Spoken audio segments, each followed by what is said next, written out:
मोक्ष भगवान के हाथ में है किसी को देना, किसी को माया बंधन से मुक्त करना केवल भगवान विष्णु के हाथ में है।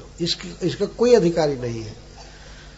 मुक्ति शिव जी नहीं दे सकते हैं, ब्रह्मा जी नहीं दे सकते हैं, कोई भी व्यक्ति नहीं दे सकता है, किसी के शक्ति से बाहर की बात है। यह प्रसंग है भागवत में कि जब मुचकुंद महाराज देवताओं से कहे कि ठीक है हमको संसार बंधन से मुक्ति दे दीजिए, तो लोग कहे ओ सॉरी महाराज हम ये नहीं दे पाएंगे।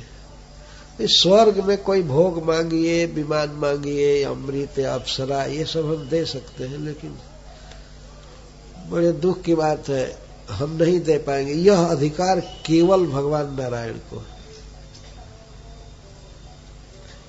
जैसे जेल में रहने वाले व्यक्ति को जेल के सुपरिटेंडेंट या जेलर या सिपाही वहां पर जेल में कुछ सुविधा दे देंगे, एक कंबल के बदले 2 कंबल दे देंगे, या एक साबुन लगाने के बदले 10 साबुन दे देंगे, या जो खाने को। लेकिन जेल से छोड़ने का अधिकार किसको है? कोर्ट में बैठे हुए मजिस्ट्रेट को अधिकार होता है। जेल की व्यवस्था देखने वाले को कोई राइट नहीं होता है, और न तो बंद करने का अधिकार होता है, जेल में लेने का अधिकार भी नहीं होता है उन लोगों को।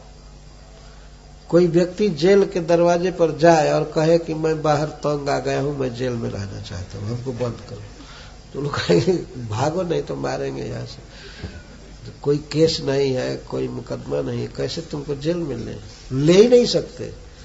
और भीतर वाले को बाहर नहीं जाने देंगे, बाहर वाले को भीतर नहीं करेंगे, क्योंकि उनमें कुछ दम है नहीं, वो तो केवल जेल के व्यवस्थापक है। तो देवता लोग शिव ब्रह्मा आदि इस विश्व के व्यवस्थापक हैं। बाकी यहां से छुट्टी देना, कर्मबंधन समाप्त करना, यह केवल भगवान का काम है। इसीलिए उनको कैवल्य नाथ कहते हैं। कैवल्य माने मोक्ष, भगवान कैवल्य के नाथ।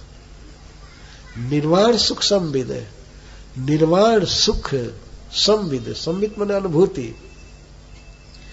भगवान की कृपा से ही किसी को निर्वाण सुख की अनुभूति होती है। वे स्वयं ही भगवान निर्वाण सुख स्वरूप है। वाण का अर्थ होता है व्याघात या दुख या कष्ट, बाण सब संस्कृत में है। और निर्वाण निर्गता वाणा,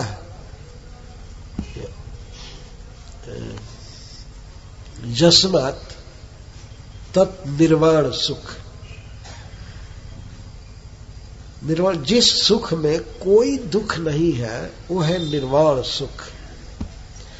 वह सुख है भगवान देते हैं किसी को, भगवान की कृपा से वैसा सुख मिलता है। भगवान वो सुख देते हैं क्योंकि स्वयं ही परमानंद घन मूर्ति है, आनंद स्वरूप है भगवान। तो उनके संपर्क में आने पर या उनका जप करने पर, उनकी भक्ति करने पर, उनकी सेवा करने पर जीव को दिव्य अप्राकृत सुख प्राप्त होता है, जिसमें दुख का नामो निशान नहीं है। ऐसे प्रभु को मैं नमस्कार करता हूं।